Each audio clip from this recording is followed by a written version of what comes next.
Le CEREMA est implanté à l'outre-mer depuis 2021, c'est-à-dire que jusqu'en 2021, le CEREMA n'avait pas d'implantation dans les territoires ultramarins et il intervenait au travers de déplacements ponctuels. Nous avons donc dorénavant une direction territoriale dédiée à l'outre-mer avec 4 implantations donc dans 4 départements et régions d'outre-mer sur les 5 DROM. Dans le cadre de la nouvelle gouvernance de l'établissement, le CEREMA a aujourd'hui 50 collectivités adhérentes dans l'ensemble donc des départements et régions d'outre-mer, les régions, les départements, les collectivités uniques et les communes. Le CEREMA intervient donc auprès de ces collectivités adhérentes sur un certain nombre de sujets dans ces champs de compétences, notamment par exemple dans l'accompagnement des stratégies pour l'adaptation au changement climatique, comme c'est le cas pour la commune de Macouria, que le CEREMA accompagne en ingénierie dans ses missions de stratégie d'adaptation au changement climatique. Le CEREMA intervient par ailleurs sur la résilience des infrastructures de transport, sur les problématiques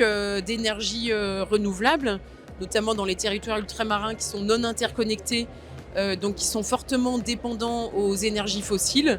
Donc le CEREMA travaille sur l'analyse du potentiel, notamment en énergie marine renouvelable par exemple.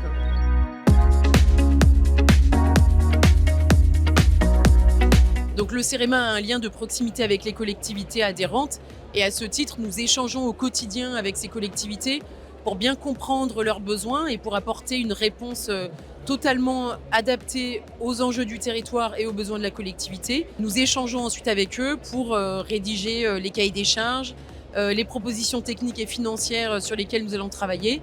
Et ensuite, nous les accompagnons sur le terrain pour la réalisation technique, pour l'expertise que nous apportons pour ces territoires.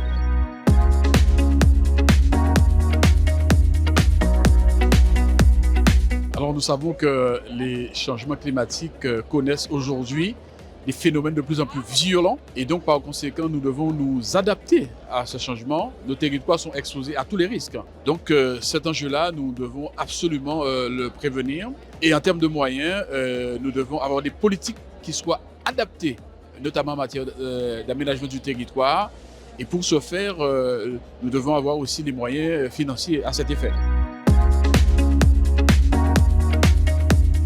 Alors, c'est un rapport sur l'ingénierie dans nos territoires dits d'outre-mer, parce que nous avons constaté qu'un certain nombre de projets n'aboutissaient pas, mais ce n'est pas faute d'avoir des hommes et des femmes qui sont compétents, mais simplement n'ayant pas eu vraiment de politique par le passé de développement de nos territoires en matière d'équipements structurants. Donc, par rapport au CEREMA, et d'ailleurs, je remercie le CEREMA d'avoir répondu à ce rapport qui demandait qu'il y ait les moyens de l'État, entre autres le CEREMA qui est aussi semi-État, semi-privé, pour pouvoir accompagner les territoires, les collectivités, les institutions en matière d'équipements structurants. En conclusion de ce rapport, il y a des préconisations, mais surtout 2 éléments importants.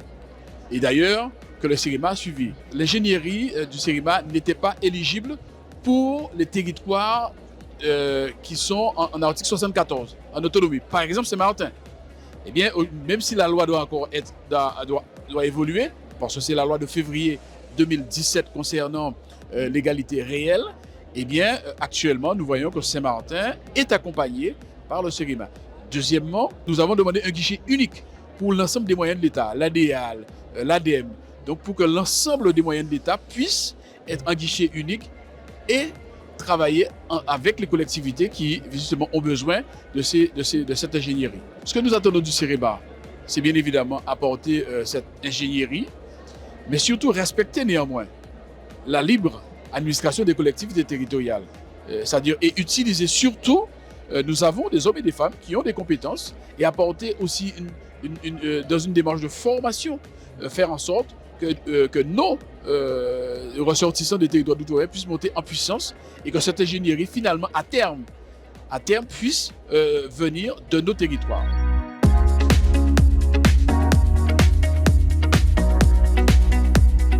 C'est intéressant simplement parce qu'au niveau donc, de certaines de nos petites collectivités, avoir de l'expertise en termes d'ingénierie, avoir des conseils sur tout ce qui concerne la transition écologique est important pour nous parce que nous n'avons pas ces ressources humaines sur place.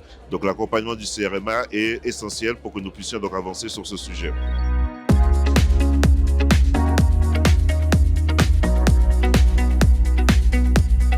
Notre credo, nous, à Macoria, c'est agir justement contre tous les changements, contre le changement climatique. Donc, à partir de là, nous avons pris contact avec le CRMA et pour plusieurs projets. Le premier projet, par exemple, c'est agir contre la pollution visuelle.